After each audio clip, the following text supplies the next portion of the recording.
As the situation in Iraq grows worse for the American-supported government there, President Obama is moving more troops into the nation. Saudi Arabia is also now massing 30,000 troops on their border with the war-torn country. Let's listen to Gerald Celente. As the situation in Iraq grows worse for the American-supported government there, President Obama is moving more troops into the nation. Saudi Arabia is now massing 30,000 troops on their border with the war-torn country.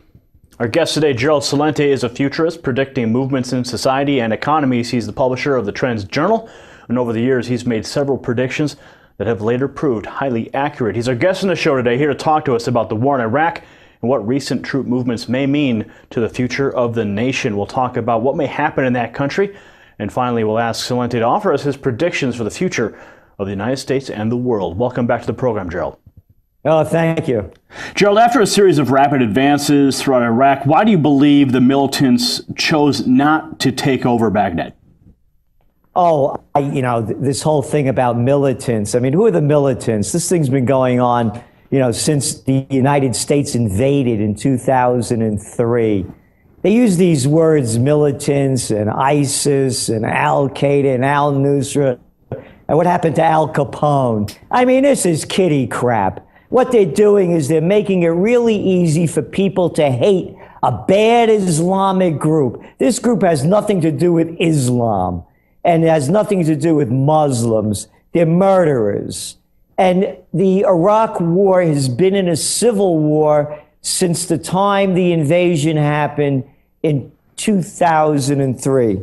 This is from a trend alert we sent out February 18th, 2003. And here was the summation.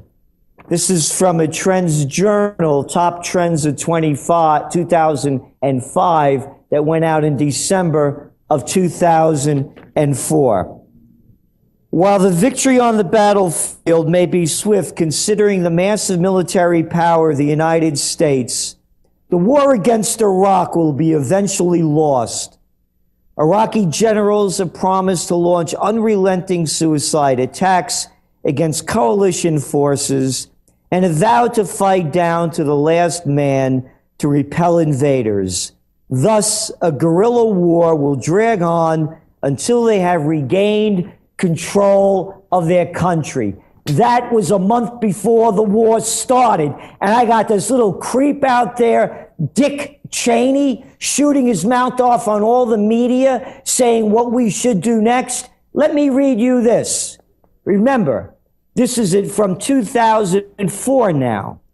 Washington's promise and the Pentagon's prophecy that this year's Iraqi elections will help establish democracy and facilitate U.S. troop reductions are as inaccurate as claims made last year by Vice President Dick Cheney that the Iraq war is, quote, behind us, and Major General Raymond Odierno's prediction that, quote, we have 6 to 12 months left of this insurgency. Yeah. And people believe the garbage just like they believe in the crap now. It's a total destruction of this country. A million people have been killed. Millions have been destroyed. Their homes have been destroyed and have left the country. And now they're trying to pin it on ISIS. Yeah, save it for the sixth graders. So what do you make of this then? As far as this is just the ongoing civil war in Iraq, what is going to be the outcome? You're the forecaster, and when you look at these trends, what do you see? It's a total destabilization of the Middle East. You look at who these people are. Where did they get their arms from? You know where they got them from? The Nobel Peace Prize winner. That's right. Barack Obama, the commander-in-chief, and the three witches of Macbeth that launched the Libyan war. That's where they got them from. Samantha Powers, Susan Rice, and Hillary Clinton. That's where they got the weapons from when they overthrew Gaddafi. And now you got these other psychopaths like McCain. You saw his picture with the good Syrian rebels. That's these guys. They're murderers. They're only doing is putting labels on them. to make it easy for the American people and all other stupid people to think that we got to kill those Islamic militants before they get us. I've been writing about this for years. In Trends 2000, Warner Books, 1997, I said that the new communists were going to be the terrorists, and I warned about a Crusades 2000. That's all this is, man. The Western world waging another round of crusades. It's going to destabilize the entire region. You're seeing problems spreading throughout Europe. You think you got immigrant problems over here in the U.S.? Yeah, welcome aboard. They had over 5,000 coming onto shore in Italy just last week from the destabilized regions that the United States and the other imperialist powers have caused the overthrow of governments and propping up dictators. So if America's busy destabilizing the region, are the actions that we're seeing take place there in Iraq of the Iraqi people and the militants, as we described earlier, are they in effect trying to restabilize their country from the American destabilization? No, it's a civil war, man. The Sunnis against the Shia, all the tribal warfare that we've been writing about. And when Hussein was in power, he kept him in check with his dictatorship. And now the thing is broken loose. So that's all you have. And again, this is a country that was phony as democracy is in the United States. What happened was it's a creation of the Western powers after World War I. And they destabilized the entire region. These are phony countries with phony demarcations made up in the aftermath of the Great Game followed by the Great War. Great. They should never use the word great with that war. They should call it the horrendous war, World War I. Now, when Bush stood on that aircraft carrier with the sign "Mission Accomplished" behind him, and then, of course, President Obama inherited the ongoing war, and now, of course, we see he's sending troops back into Baghdad. They're trying to secure the airport. What is going to be the next step? What happens if Baghdad eventually falls? What will be the legacy? What legacy? You don't need a legacy. You can see what's going on now. You know, they should stop teaching history courses because history teaches us nothing. Look how the denial that's going on in the States now as every one of the prostitutes in the mainstream media keep bringing back the same losers that caused this travesty and are asking them what to do next. It's total destabilization. There's no return from it. It's only going to worsen. The best thing that could happen is everybody stay out of it. They want to kill each other. That's their business. It's not mine. Maybe it's yours. Maybe you want to pack up and go fight. In other words, nobody's going to solve this problem. And all they're doing is making it a lot worse by arming them with real weapons of mass destruction, not the phony ones that Cheney, Rumsfeld, Wolfowitz, Bush, Powell, Condoleezza Rice, and the rest of us lied to us about. So what they're doing by arming them at the levels that they are, this thing is continue to spread. And as I said, they got a lot of these weapons when they overthrew Gaddafi, and they used the same people to overthrow him, by the way, that are now running into Tunisia and into Mali and now into Syria and Iraq. Gerald, we only have a short minute left in this segment, but I wanted to ask you about people's concerns regarding the oil prices and the effect that the destabilized region now will have on those prices. Well, you know, you're just seeing a little bounce back because they think they've stabilized things a little bit in Libya, and they haven't. And so prices have dropped about $4 a barrel from where they were at their height. This thing flares up again. Prices go up. They're still very high. So they're not going to go down. If this continues, And then, of course, you have what's going on in Ukraine and Russia's supply of natural gas to Europe. If these kind of geopolitical tensions continue to build, the price of oil and the price of gas goes up. All right, Gerald, thanks for joining us. We look forward to having you back. Thank you. That was Gerald Celente from Trends Research. You can find out more about him and his forecast at trendsresearch.com.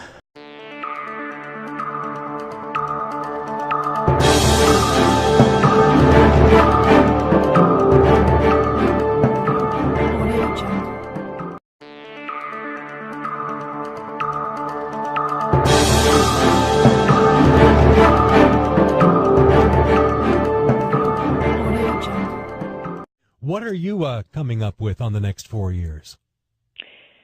We're very concerned about a world war. Oh, really? And I don't say that lightly. This is, how they say history repeats itself. Yeah. History's repeating itself. The crash of 1929, the Great Depression, currency wars, trade wars, World War.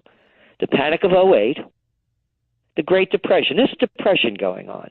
In this country, depending on whose numbers you're looking at, there's a site to go to. And the motto of the Trends Journal, taught to me by my dear father, may his soul rest in peace. He always told me anytime I'd be repeating something that everybody else was saying, he'd say to me in Italian, Papagallo, parrot, stop repeating what everyone else is saying and think for yourself.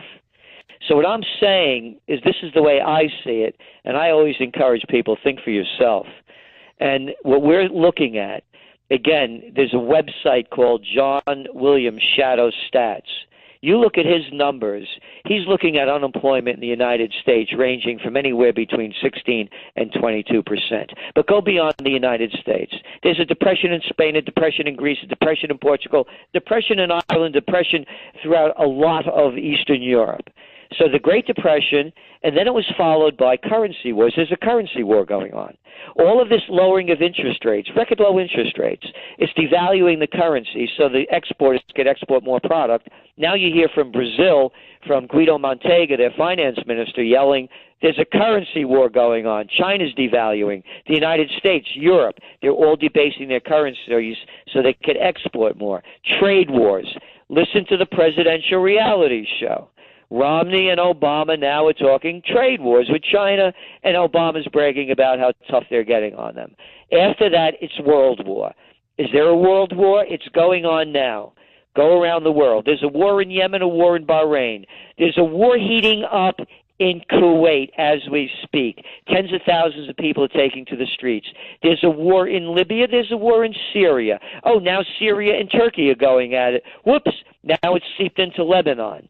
Go back over to Europe. Millions of people taking to the streets. They've lost everything.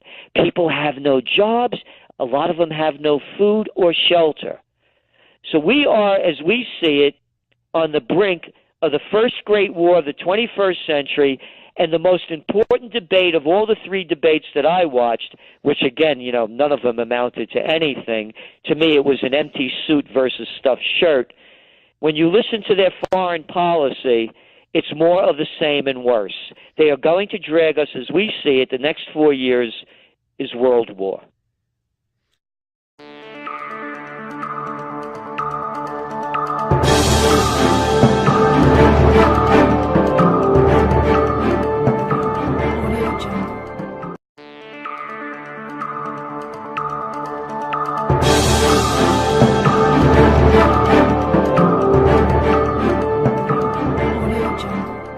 World War III coming. How and when? Why the world go to the war? Let's listen to Gerald Celente.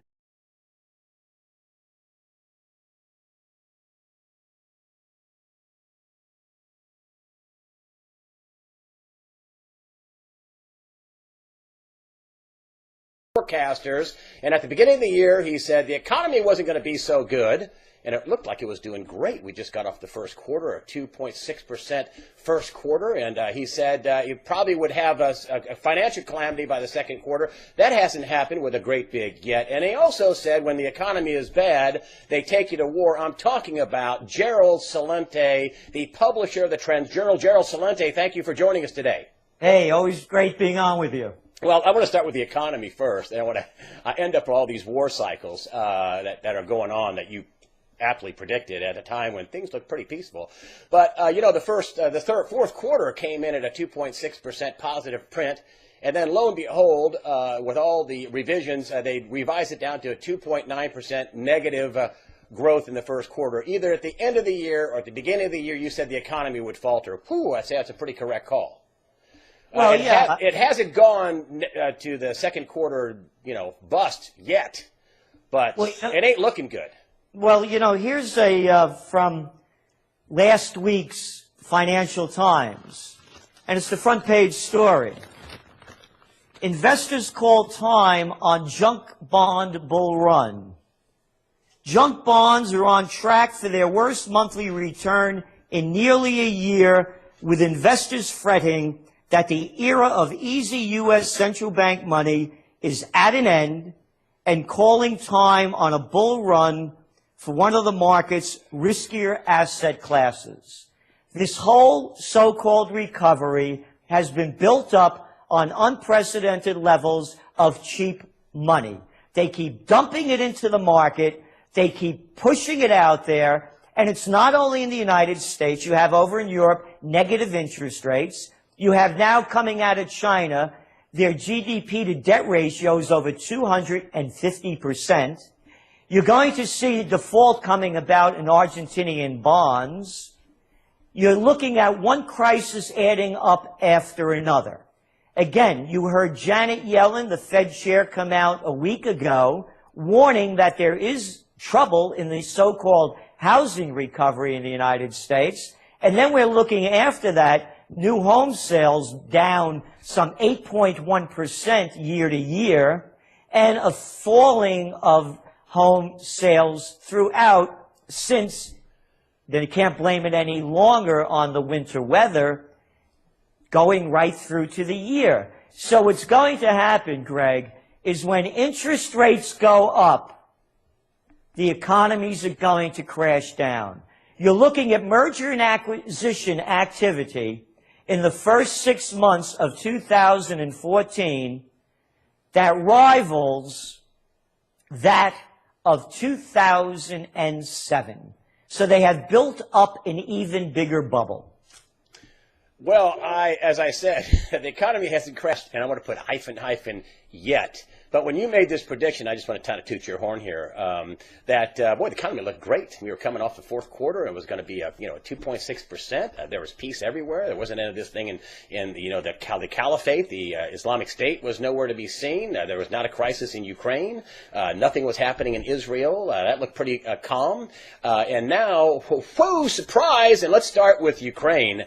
I just kind of work our way around down to Israel. I mean, Ukraine to me is, I don't know who shot the airplane down. I don't have enough resources to thoroughly investigate it. But, one side says they did it. The other side says they did it. There's been a lot of commentary on it. Now we have the State Department alleging that Russia is shooting artillery into Ukraine. And it just looks to me like that could be a huge flashpoint. I mean, we're trying to get Germany and France and the UK and everybody to have sanctions against Russia. Russia's saying, hey, that's going to boomerang back on you. And it has, apparently, to the German economy. I mean, when do we have metal-on-metal contact here in the Ukraine with NATO and Russia and whatever? I mean, is that where we're going? Well, let's go back into some of the things that you just said, starting with the airline. I remember when Flight 800 went down off the coast of Long Island here in the late 90s. And people said they saw missiles shooting up at it. I remember those reports. They discounted them, but multiple eyewitnesses reports, yes. Right? And yes. What did they tell us? Don't rush to judgment. We're going to put together a commission, and we're going to get to the bottom of this.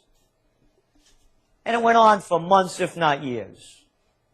Within minutes after that Malaysian airline came down, the rush to judgment already began. The plane was shot out of the air, and it looks like Russian separatists did it, but they can't do it on their own. They needed help from Russia. Immediately. My mind, I heard, hey, Malaysian airline went down. There was a Malaysian Airlines story for 7 weeks in a row. We documented it in the Trends Journal. That was the lead story in CNN. And I'm saying to myself, wow, What's going on with Malaysian Airlines? Never heard of them before. Now I'm hearing about them again. That was my initial reaction. And then now you just mentioned something else about they're saying that the U.S. is saying Russia is firing artillery into Ukraine. And that is just the accusation. I can't prove that. I don't know what's going on. But I'm that is saying what the that's the State Department report. says. That's the report, correct? That's right. That's what the State Department says.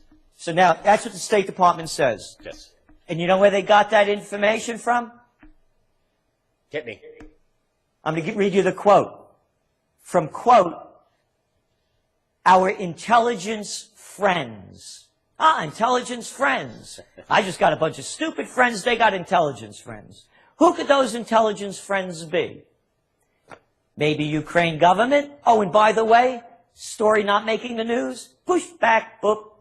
Have the propaganda right here from last week. Here it is. Page buried in the Wall Street Journal on the bottom. Kiev shuffles its government coalition.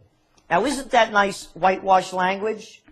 I'm going to read you now. In my report last week, it's collapsing.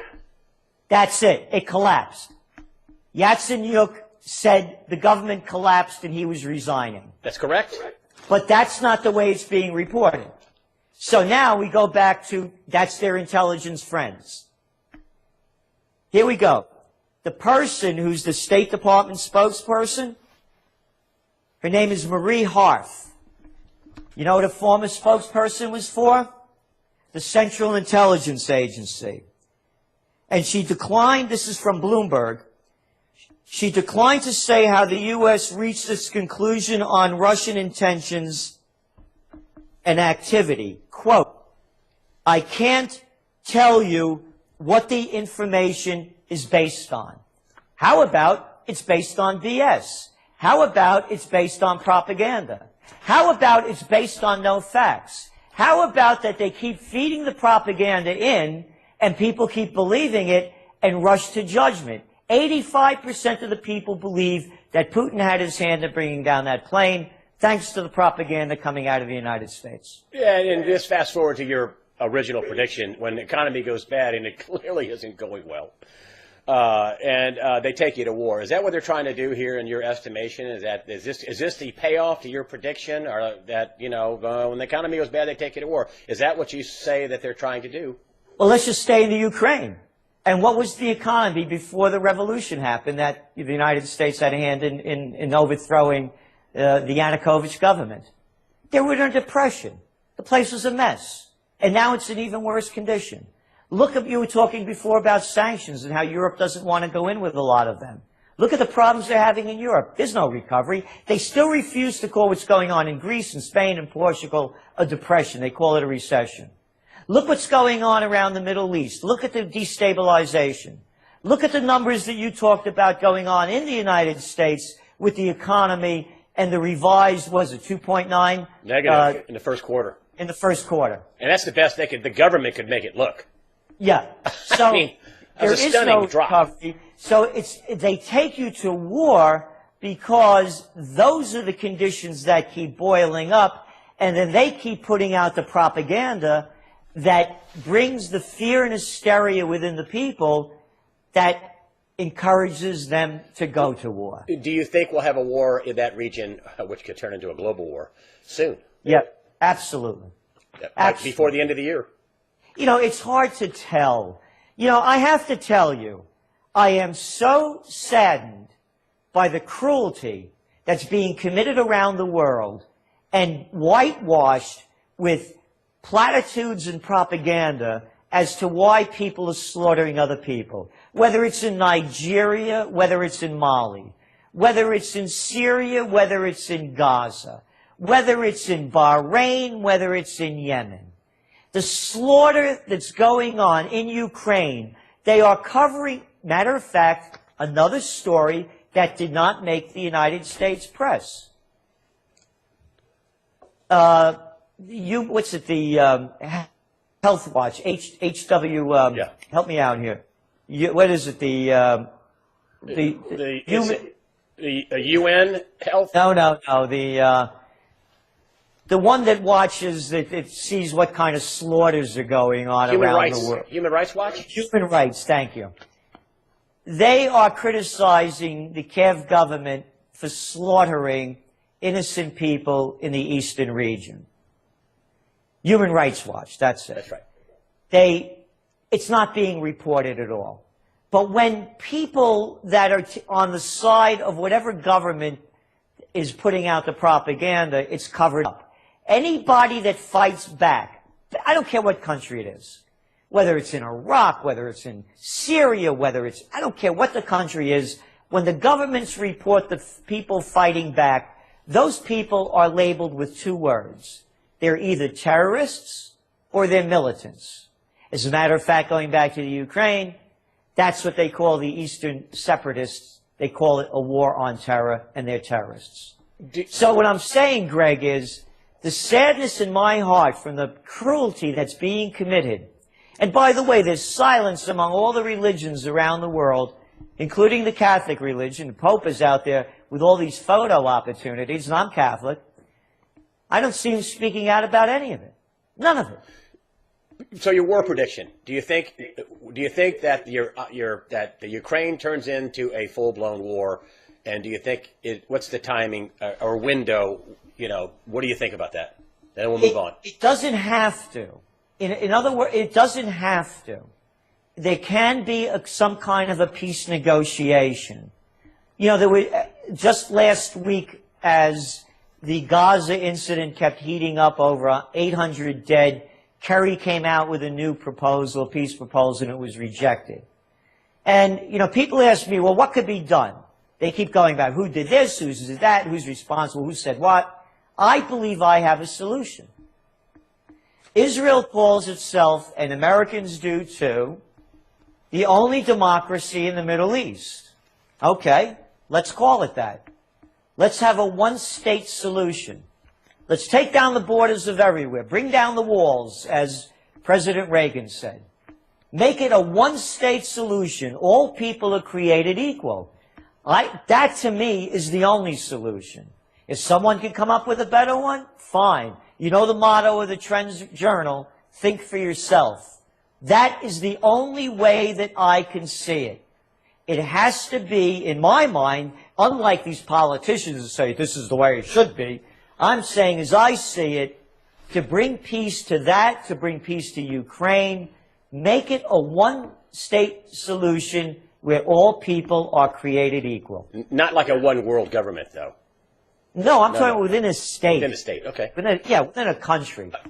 Let's move on to ISIS, because I want to get into the Israel thing, because we talked about that, and you were very passionate about it in the preamble. I want to save that. But I want to talk about this ISIS thing, which, when you made your prediction, again, I'm going to go back to your prediction at the beginning of the year. There was no ISIS. There was no, hey, everything looked cool. I mean, the president said they defeated terrorism. They pulled out all of our troops. Things were looking good. And here you are coming on saying, oh, no, there's going to be war. War is coming. And Shazam, ISIS now basically has erased the border between, which is the Islamic State, or the Islamic State of Iraq and Syria, or Iraq, or the Islamic State of Iraq and Levant, the Islamic State, the Caliphate. They've erased the border between Syria and Iraq.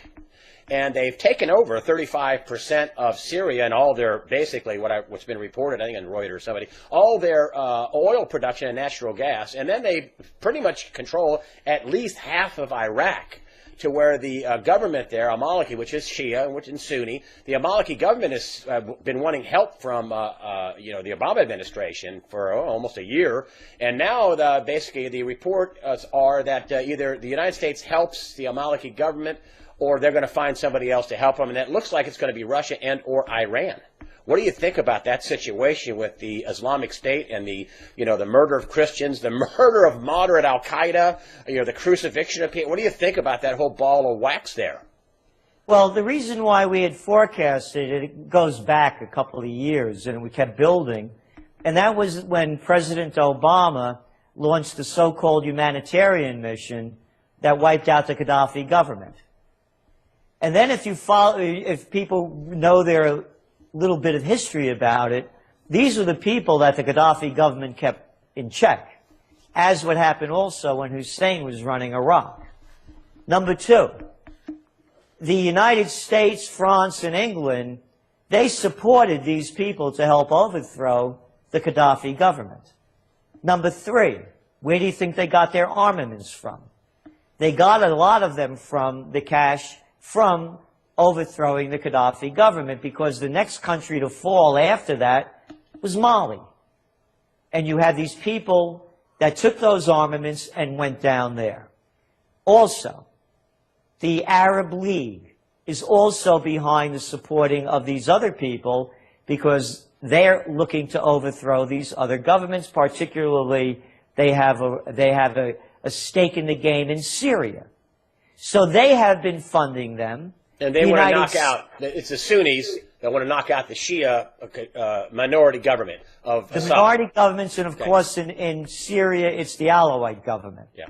So it's all of this tribal warfare that's been going on forever. And then you have to go way back, not too far, after World War I, when the Western powers created this situation with the so-called Great Game, when they carved all this area up without thinking about what the implications were going to be.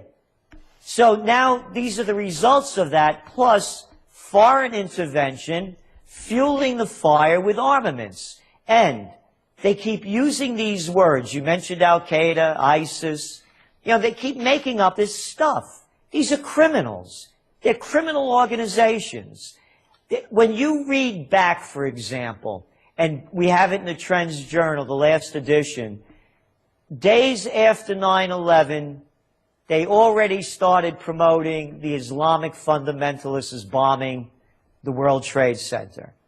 And even using President Bush's words, a person by the name of, those are his words, Osama bin Laden. Thank you, Osama bin Laden. Yes. So now they're using Islam, Muslim, they're playing the game. These are murderers. They have nothing to do with religion. They're mafias, and there are groups of them. This is what happens in any country that's ripped with ongoing civil war, and the strongest groups are taking control. And they're hiding behind the flag of a religion to commit their crimes, and the other people are using that to also make it easy for us to hate a religion rather than the sick people that are committing the crimes. Do you think we're being set up for some sort of a East versus West, you know, I don't know, Christians versus Muslims, or East versus West probably is a more accurate, because there's a lot of Christians in Russia and Ukraine. Are we getting set up for some sort of East versus West, you know, global war? It's what I wrote about in my book, Trends 2000. That was the Warner book, 1996. I predicted, forward, and going into the new millennium, and Crusades 2000 had begun. And that's what we're looking at. We're looking at another Crusades. We're looking at destabilization in the Middle East with no end in sight. It's only going to get worse unless this killing, the excuse for the murder from both sides stops, and the situation is cooled down. The more armaments that keep flowing in, the more anger that keeps being expressed, the more murders that are being committed, the worse it's going to go. And again, it's spreading throughout the region. It's on fire. You mentioned Iraq. You mentioned Syria. We know what's going on in Israel. They hardly talk about the civil war in Yemen. They rarely mention the word Bahrain. Why? Couldn't be because the Fifth Fleet is stationed there, and there's a civil war going on over there. And the Israeli situation is just god-awful. I mean, I try to look at it as objectively as possible, and I try to put in both sides. And, the Israelis say that without our Iron Dome, we'd have massive casualties. The Gazans say, there's, tons of casualties, 800 here, down here. I mean, this is a bloody civil war. They got rockets. They have tunnels. Israel wants, John Kerry tried to get a ceasefire. And, what both sides wants, I don't think they'll give. I mean, the Israelis want the rockets to stop and the tunnels to be dug up. Gaza wants open borders. They say they have an open-air prison. What say say you about what's going on? I believe in Israel abiding by the UN resolutions that they keep violating. And that follows the 1967 war. And until that happens, all I see is more bloodshed and violence. The tunnels, that's one side of the story, and then there's a big other side of the story. Every couple of months, Israel keeps taking more land, and they keep calling it settlements. You know, I was thinking about this, obviously, and any time you say something, matter of fact, I heard Howard Stern go off, and to paraphrase what he said, anyone that says that they're anti-Israel is anti-American. I resent that. I don't want my money as an American. I don't want it going to Israel. I'm an Italian descent. I don't want it going to Italy. I don't want it going to Ireland. I don't want it going to anywhere. I'm an American. I believe in no foreign entanglements. Number two, I started looking at this. No, you can't call somebody an anti-Semite that does not agree with what Netanyahu said, what Sharon before him, Omer, Perez, Golda Meir, or many of the others. They're Ashkenazi. They are not Semites. And as I'm looking at this as I mentioned earlier about the great game where the French and the English and others that were colonial powers in that region destabilized the entire region. As I'm looking what's going on in Israel, I see the Ashkenazi, which most of them are from Eastern Europe, as a colonial movement in that area that has destabilized it. So if anybody has a criticism of what I'm saying, fine, let's stick with the facts. But you cannot call anyone that says that they're opposed to what's going on over here and throw out that cheap line to let's divert the issue of calling them an anti-Semite. You can possibly call them an anti-Ashkenazi. And not to say that you're against all Ashkenazi, of course. But this is a European sect that has invaded this country in a sense that they keep gobbling up more and more land. And as I see it, God was not a real estate agent, and the Bible wasn't a land deed. Well, you know, you keep saying the 67 borders. I mean, the Israelis would say, hey, you can't attack in 67 and 73, and then come back and through the UN say, hey, you know, what you've done is illegal. They lost land in those wars. That's what the Israelis would say. The Israelis would say, hey, how can we have a peace deal with people who swears Hamas, their stated goal is to destroy us? How can we have a peace deal where they won't even recognize that Israel's right to exist? What say you? How do you get peace from that vantage point? And a lot of people have told me to have you on to pepper you. I told you the first thing I said is a one-state solution. And number two, for Israel to abide by 1967 and other following UN resolutions that they are in violation of. Because any time that these other countries are against and violate UN resolutions, the United States is the first one that goes out and attacks these other countries for violation of UN resolutions. So what's good for the rest of the world should be good for Israel. So could this, you know, there's, you know, last week there were, you know, protests, violence, more violence. There's no, not even a ceasefire. I said in my wrap-up that, you know, the road to peace has had an avalanche and it's been blocked off. Could this situation with Iran saying they should arm the people in the West Bank, with Iran saying that, you know, the solution is to wipe out Israel, just the Ayatollah Khamenei said that just last week. What do you think about that? Is that helpful? Do you know, how does Israel defend that?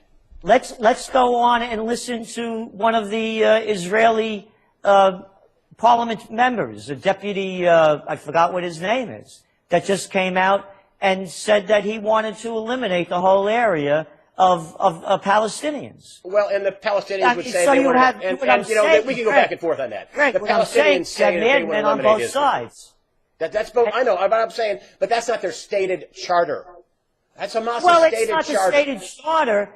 Hamas is only part of it. They're not all of it. Well, and but again, Hamas just like that Israeli parliament member isn't all of it. So what I'm saying is you asked me the question. Yes. I gave you two answers. Okay. Number one, in my belief, is if Israel is going to call itself a democracy, have a one-state solution.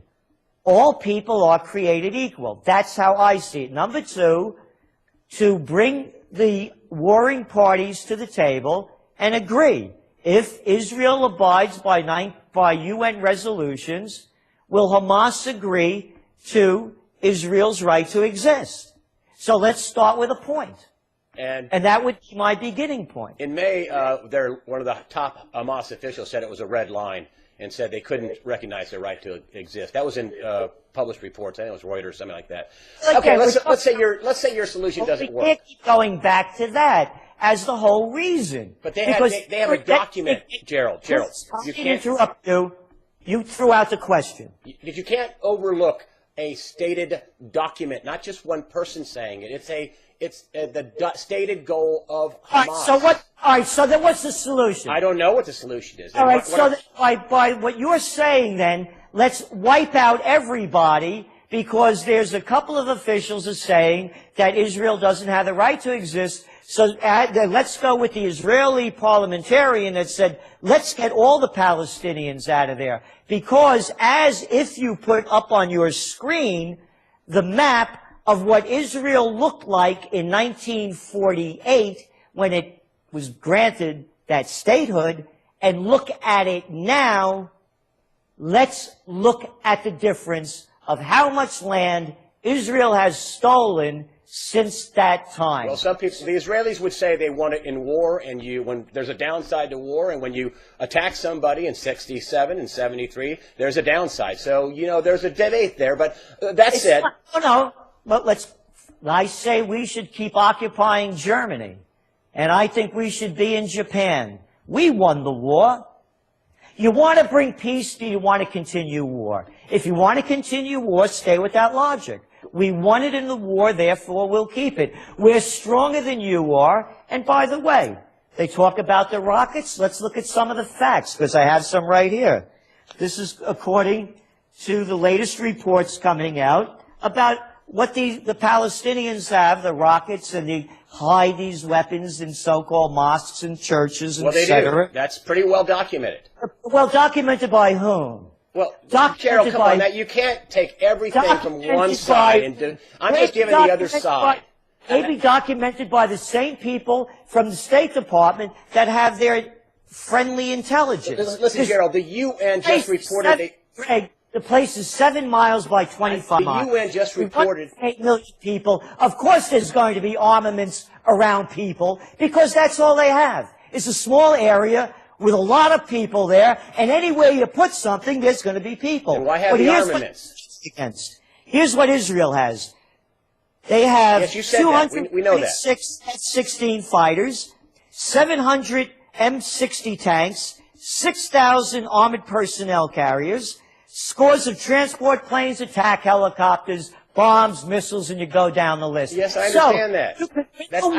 I agreed. I agree with that point. But going on your logic, you could win the war and say, hey, we won the war, therefore you are now... I know, but they hide... there was a report that the UN put out. Twice they found rockets. The UN and UN schools found rockets. They indoctrinate these kids to hate Jews. And you go on the internet and see them teaching how we should kill Jews and hate Jews. Isn't that wrong too? I'm just taking the other side. Isn't that wrong? I know you are. And I'm taking the side of, if you want to talk about the UN, Greg, let's talk about the UN safety zone that they just blew up and killed 16 people and wounded over 200. Well, there is some debate as to who did that.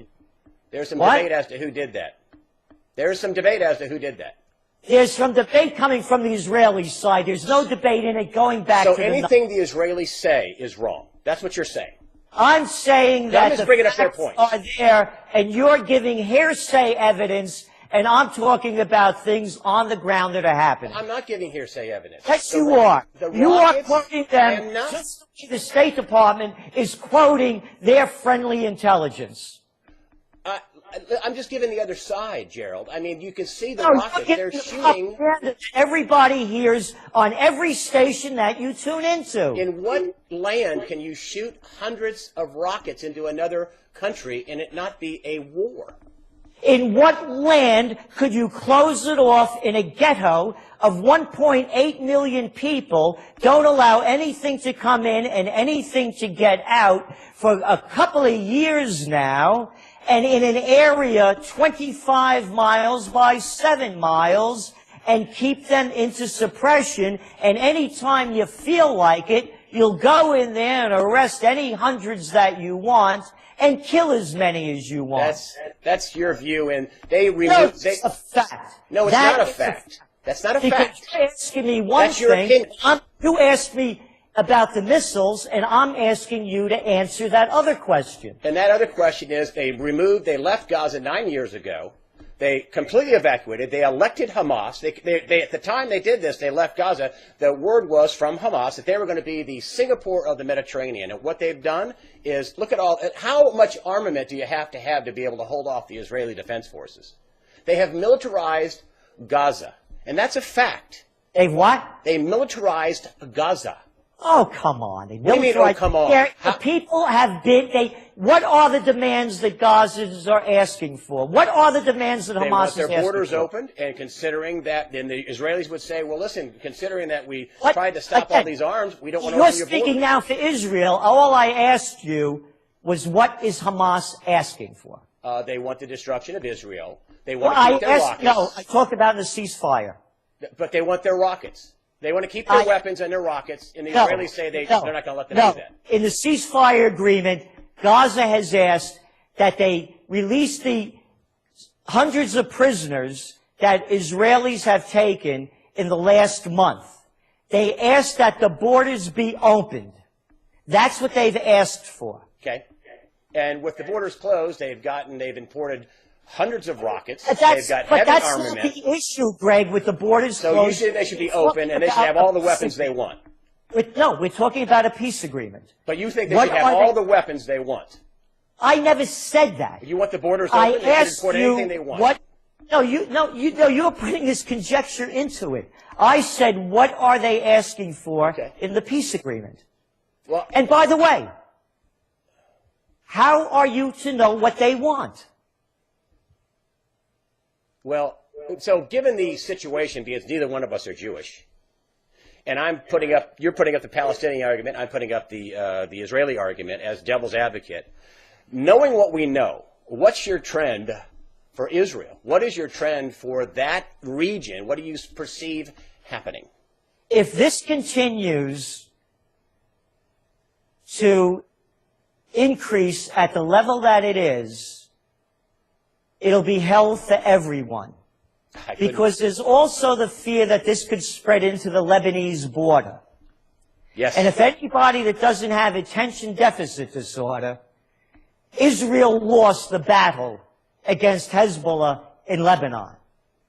And Lebanon, the Hezbollah, has the ability, not these homemade little projectiles. They're not homemade, Gerald. They have a 100-mile range.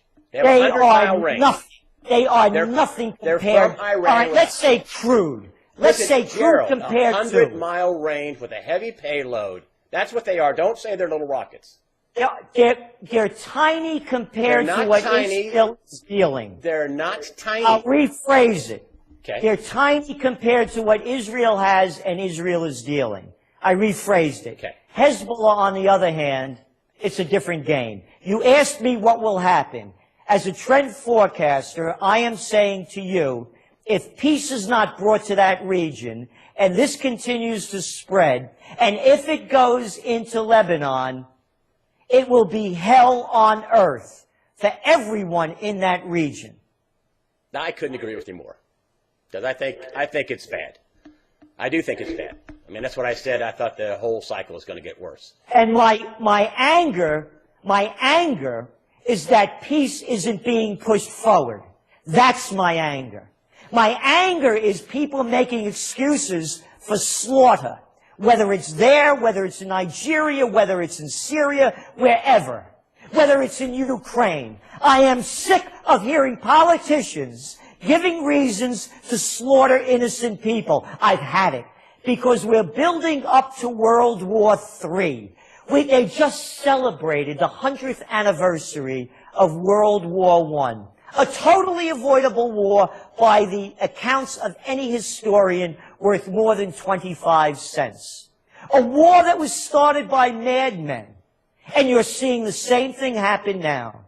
People calling for more violence. And I'm a man of peace. I am also a person, and I'm not a pacifist, just to make that clear. I'm a close combat practitioner. If anybody tries to attack me, somebody's going to die, and it's not going to be me. So I'm not a pacifist. I believe in doing unto others as they will do unto you. I believe on peace on earth. I am a Catholic. I believe in the teachings of Christ. I want peace. And one of the movements that I'm starting is OccupyPeace.us. No other countries are allowed. I don't want anybody else here. You want to do your own peace movement, do your own. I'm in colonial Kingston. The roots of democracy founded here. The 1777 Senate House is not more than a stone's throw away.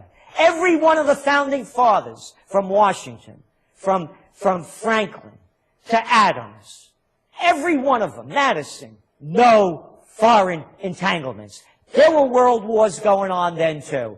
Europe was a disaster. War is not new. I believe in the principles upon which this nation was founded. No foreign entanglements. Our country is going down the tubes economically. You know the deal. You see how people are living. What's the new report that came out? Some 25% of children are living in poverty. The roads look like crap. The infrastructure stinks. The jobs are lousy, and we're fighting in wars. No mortal war is my motto. Gerald Celente, you have my utmost respect. Thank you for coming on for a very lively discussion. You know, I was just playing counterpoint, the devil's advocate, and thank you for giving us your view and your trends. And I've got to say that, and I will end the way I started. You started this year, and your analysis was we're going to have trouble in the economy, check. We're going to have war. We're almost there. And thank you so much for coming on USA Watchdog and giving us your views. You're a great American. Well, thank you, and thank you for all you do. And again, please don't misplace my anger. My anger is for the slaughter of innocent people, and it breaks my heart to see it. It's terrible. It's terrible. It's god-awful, and it's been, sadly, your trend forecast has been right on the money.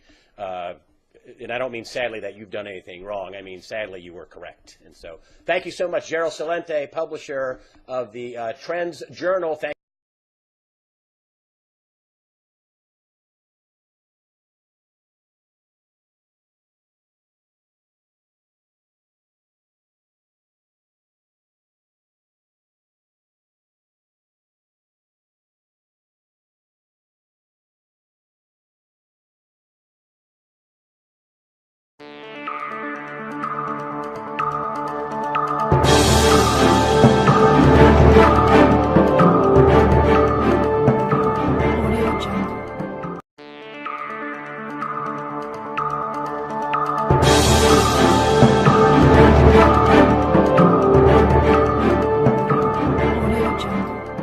Conspiracy theorist Alex Jones says he's CIA.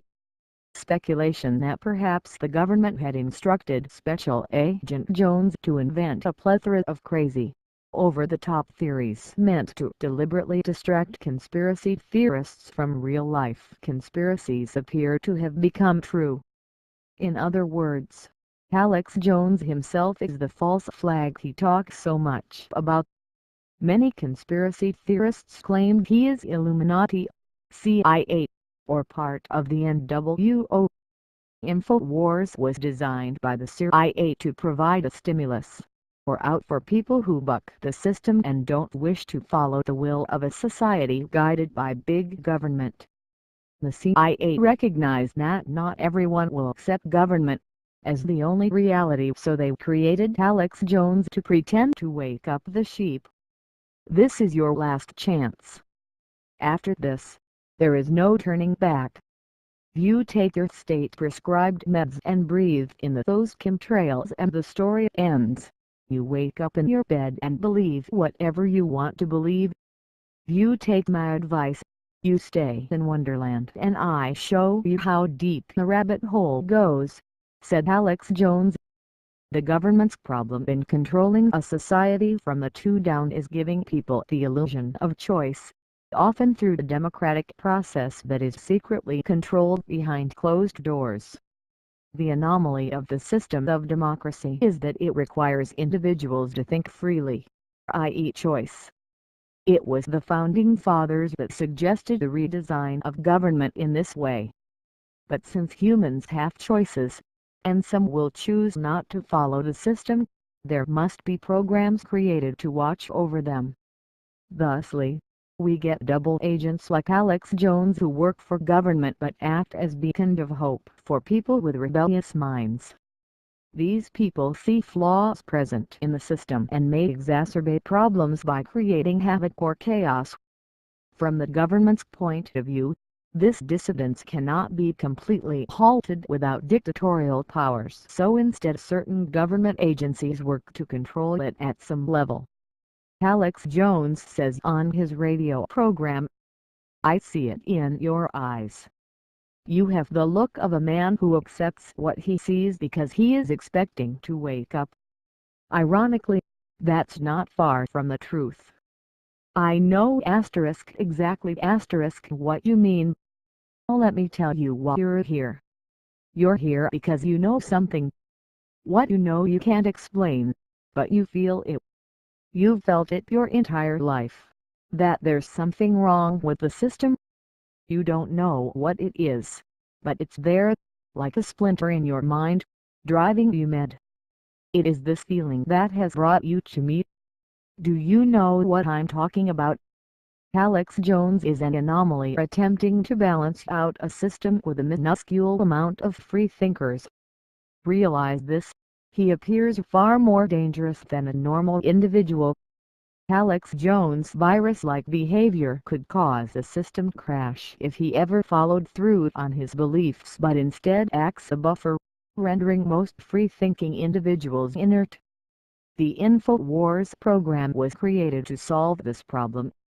Where most of these programs failed, InfoWars is different. It gets people riled up in their own but rarely leads to real action on the streets. I'm going to show everyone what don't want them to see.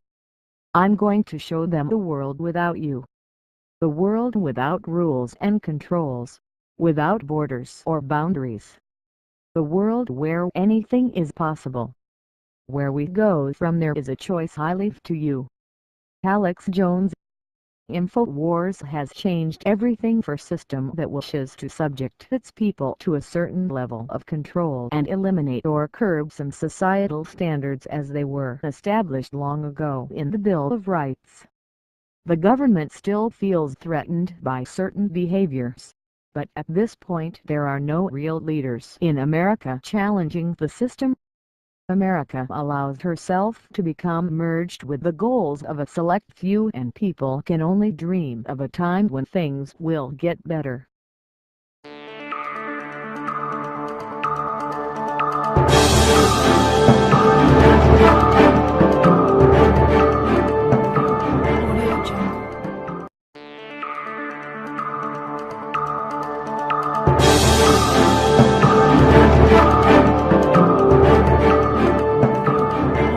The people of the U.S. should voice themselves and get what they can to see the truth being this guff. We the people of the United States shouldn't be toyed with like chess pieces for stupid officials in our guff to decide our fate. Now I truly believe in WW3, starting with Obama the savior to the corrupter. It's actually a global cartel of elitists doing this. Europe is getting robbed just as the Americans. Canada is a Commonwealth nation with Britain, who has a big role in this world. Now they are going to say, oh my, we got attacked by Pakistan and WW3 will happen. They are going to make something happen like a false attack to go to war with Pakistan, as Alex Jones stated. World War III is coming. Albert Pike predicted it. Gerald Celente is right and Alex Jones is right. War typically leaves the economy in ruin and depression, just like WW1 or pretty much any other major war you want to look at. The post-war economic boom was caused by nation building like Eisenhower's interstate highway system and the Marshall Plan, which rapidly using the government rebuilt the economies of Europe. The strengthened unions from the 30s and 40s demanded higher wage levels, which sustainably boosted consumer spending and demand wage growth, not savings. World War I left the British economy in such an appalling state they were in depression from WW1 right until after the conclusion of WW2. The British won the war, but so what? The U.S. were not so adversely affected because it was the U.S. who was holding the debt owed by Britain, etc., and the German reparations were pushed directly into the U.S., which was advantageous to them. In any event, the depression was caused by the terrible economic policies of the 20s. Sweden recovered with no war.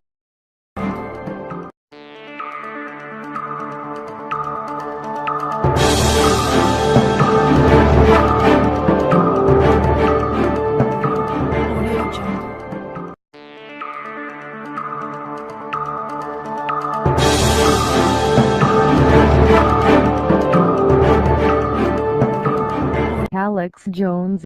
Obama is enlisting refugees into a secret army of child soldiers. America's leading conspiracy theorist sees a dark future where kids with guns do Obama's bidding.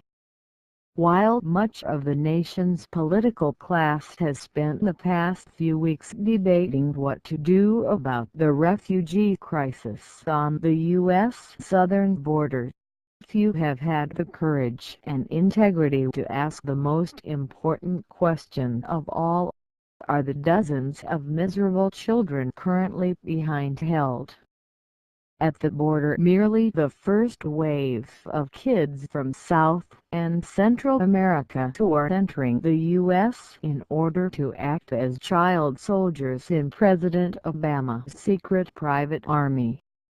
It's awkward, sure. Asking may ruffle some feathers, but this is the kind of information that is vital for the healthy operation of a liberal democracy. And that's why we need conspiracy theorist king and InfoWars media personality Alex Jones now more than ever.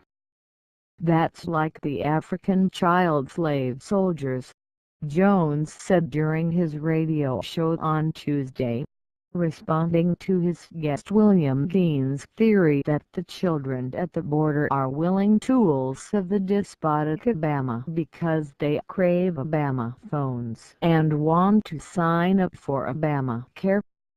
That's how all those African countries are run, is off of poor kids, Jones continued. Hey, grab poor kids at 12 and give a machine gun. Obama talks about his national security force, just as big, just as strong as our military. It's so bold, but when you look at it, they really are doing that. Indeed, Jones and his guests' logic was impeccable, neatly and persuasively showing why a secret army of refugee children was the perfect tool with which Obama could destroy America. The problem about trying to take up full gun confiscation and cracking down in a totalitarian fashion against American citizens is, Who amongst the country hates their fellow countrymen and women so much that you can turn them to do that? Dean explained. They only have a small section of people that are willing to do that, and it's probably going to be the people who remain loyal to Obama to the very end.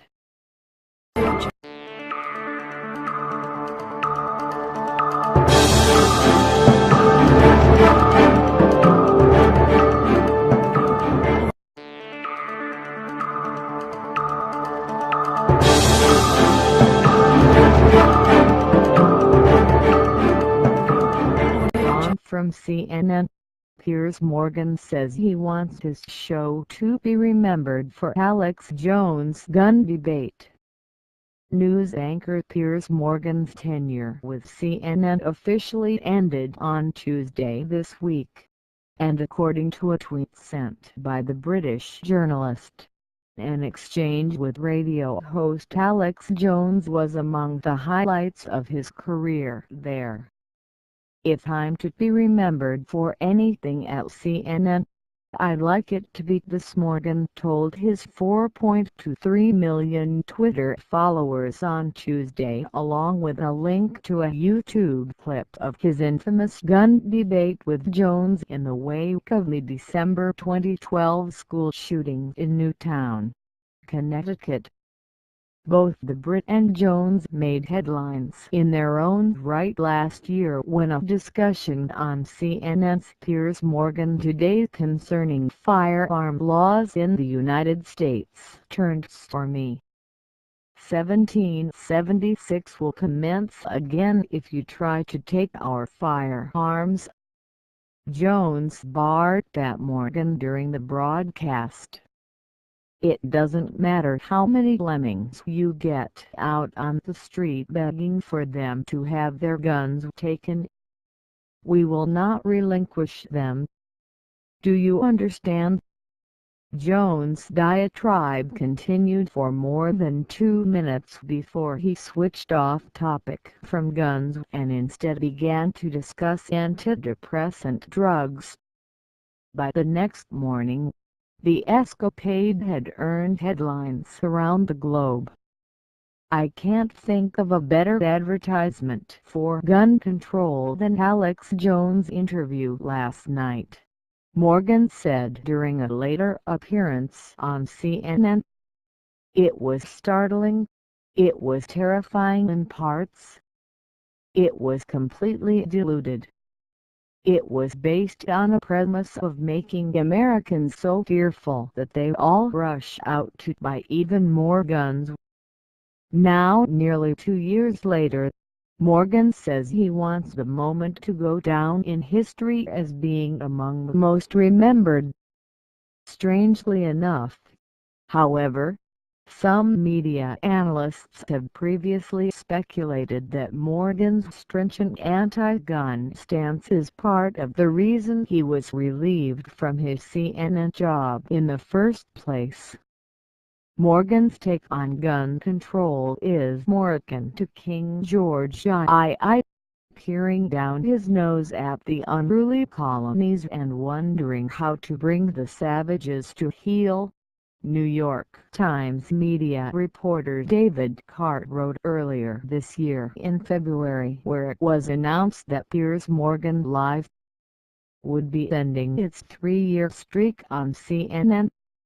I'm in danger of being the guy down at the end of the bar who is always going on about the same thing, Morgan acknowledging, adding that he believes he's made critics out of viewers by coming off as this British guy telling them how to lead their lives and what they should do with their guns. In another message tweeted to his followers this week, Morgan recalled that another firearm debate didn't sit well with his audience either. I knew this kind of outburst wouldn't endear me to gun-loving Americans, but I'd do it all over again, Morgan tweeted.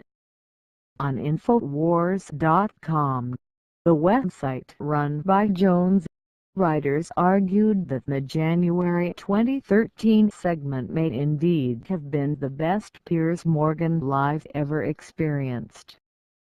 The former host of Piers Morgan Live could never quite capitalize on the high ratings Jones brought to the show, which was ultimately cancelled by CNN earlier this year. InfoWars reported.